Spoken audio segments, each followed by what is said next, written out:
حضرت انس کے مہمان آئے، کھانا کھایا، انہوں نے ان کو ایک تولیہ دیا، ہاتھ صاف کرو۔ انہوں نے ہاتھ صاف کیے تو سردی کا زمانہ تھا، آگ جل رہی تھی، انہوں نے تولیہ آگ میں ڈال دیا، وہ ایک ہی کیتا جائے۔ تھوڑے دیر بعد چمٹے سے باہر نکالا تو ایک دھاگا نہیں جلا ہوا تھا اور میل ساری دور ہو گئی تھی۔ انہوں نے پوچھا حضرت یہ کیا ماجرا ہے؟ کہ میرے گھر اللہ کے نبی آئے تھے، میں نے کھانا کھلایا تھا، اس تولیے سے انہوں نے ہاتھ صاف کیے تھے، میں نے وہ اسی طرح رکھ لیا ہے، میں اسے دھونے کے لیے آگ میں ڈالتا ہوں، آگ اسے نہیں چھوتی۔ تو جو نبی کی زندگی کو پورے وجود میں ڈالے گا، آگ اسے کیسے پکڑ سکتی ہے؟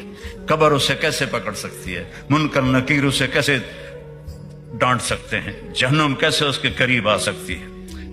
کتنے ایمان والے مرد عورت ہوں گے جو پل صراط سے گزریں گے تو دوزخ کہے گی جز فقد اطفأ نورک لہبی، او بھائی او مائی جلدی گزر جا، تیرے نور نے مجھے ٹھنڈا کر دیا۔ ایسی موت مرو، ایسی زندگی گزار کے جاؤ۔